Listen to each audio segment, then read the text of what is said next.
గుంటూరు జిల్లాల పట్టభద్రుల ఎమ్మెల్సీ అభ్యర్థిగా నన్ను నియమించినందుకు కూటమి ప్రభుత్వ నాయకులందరికీ ధన్యవాదాలు తెలుపుతున్నానని ఆలపాటి రాజేంద్ర ప్రసాద్ తెలిపారు. గుంటూరు లక్ష్మీపురం మెయిన్ రోడ్లో ఉమ్మడి కృష్ణ గుంటూరు జిల్లాల గ్రాడ్యుయేట్స్ ఎమ్మెల్సీ కూటమి అభ్యర్థి ప్రధాన కార్యాలయంలో ఘనంగా ప్రారంభించడం జరిగింది.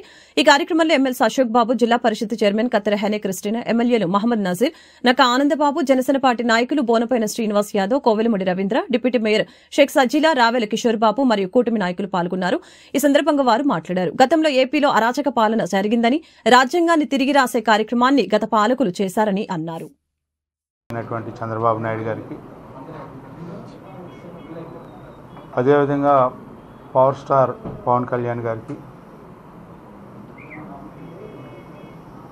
బీజేపీ పార్టీ అధ్యక్షురాలు పురంధేశ్వరి గారికి,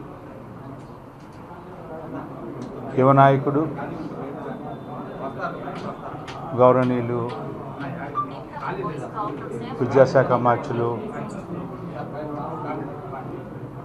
జాతీయ పార్టీ ప్రధాన కార్యదర్శి నారా లోకేష్ గారికి ముందుగా హృదయపూర్వకమైనటువంటి ధన్యవాదాలు తెలుపుకుంటా ఉన్నాను. ఎవరైతే పట్టభద్రులుగా 2021 నాటికి పూర్తి చేసుకొని ఉన్నారో వారందరూ కూడా గతంలో ఓటర్గా నమోదైన మరలా తిరిగి నవంబర్ 6వ తారీఖు లోపల ఓటర్గా నమోదు చేసుకోవాల్సినటువంటి అవసరం ఉంది అని చెప్పి ఈ సందర్భంగా విజ్ఞప్తి చేస్తూ ఉన్నాను. ఈరోజు గతంలో ఏ రకంగా పాలన వ్యవస్థలన్నింటినీ చిన్నాభిన్నం చేసి నిర్వీర్యం చేసి రాజ్యాంగాన్నే తిరగరాయాలనే దురాలోచన కలిగినటువంటి పాలకుల ప్రభుత్వం మనందరం చూసాం. అన్ని వర్గాలు అసహనానికి, అభివృద్ధి నోచుకోలేనటువంటి, రాజధాని లేనటువంటి రాష్ట్రంగా మిగిల్చినటువంటి చరిత్రహీనుల్ని స్వాతంత్రం వచ్చిన తర్వాత ఇప్పటి వరకు కూడా మనం చూడలేదు. అలాంటి చరిత్రహీనుల్ని చూసే దౌర్భాగ్యం మనందరికీ కలగటం, అందుకనే ఒక ప్రజా తీర్పు అంటే ఇట్లా ఉంటుంది అని ఒక గుణపాఠం చెప్పినా కూడా ఏమాత్రం కూడా మార్పు లేనటువంటి పరిస్థితిని ఈరోజున రాష్ట్రంలో చూస్తూ ఉన్నాం.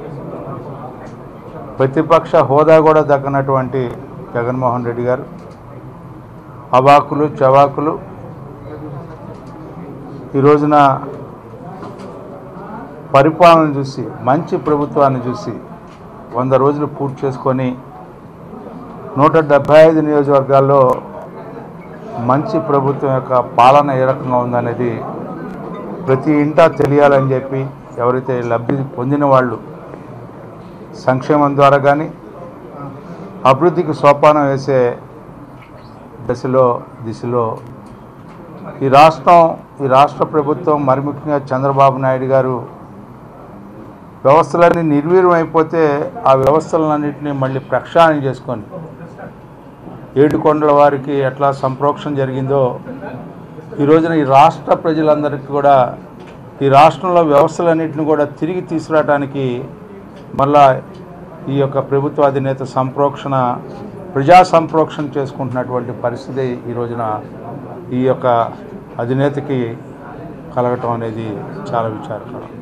ఎందుకంటే ఏ ప్రభుత్వం ఉన్నా కూడా ప్రజల గురించి ఆలోచించాలి, వ్యవస్థల గురించి ఆలోచించాలి, వ్యవస్థలను ఏ రకంగా ప్రజలకు దగ్గరికి చేర్చాలని ఆలోచించాలి.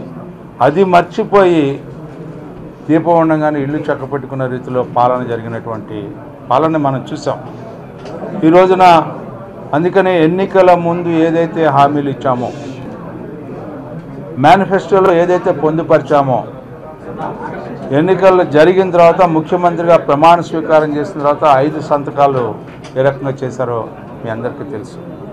ఏ అంశాల మీద చేశామనేది మనందరం చూసాం. వాటిలన్నింటినీ కూడా అమలు చేసే కార్యక్రమంలో ఈ రోజున ప్రభుత్వం ఉంది. ప్రతి ఒక్క హామీని ఏ విశ్వాసంతో అయితే నమ్మకంతో ఇచ్చారో ఆ హామీలన్నింటినీ కూడా మరి ముఖ్యంగా ఉద్యోగ అవకాశాలను పెంచడానికి పరిశ్రమలను తీసుకొస్తూ ఉన్నారు.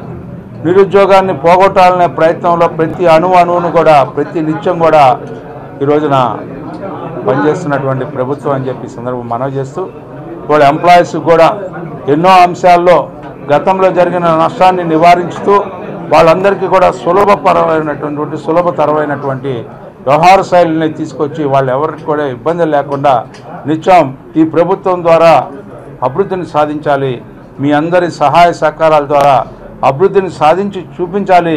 అమరావతి అని ఏంటి, పోలవరం ఏంటి, ఏదైతే ఏ ప్రాజెక్టులు అయితే నిర్వీర్యం చేశారో వాటినన్నింటినీ కూడా మళ్ళా ప్రజలకు అందించాలనే నేపథ్యంతో ఈనాడు ప్రభుత్వం పనిచేస్తూ ఉంది.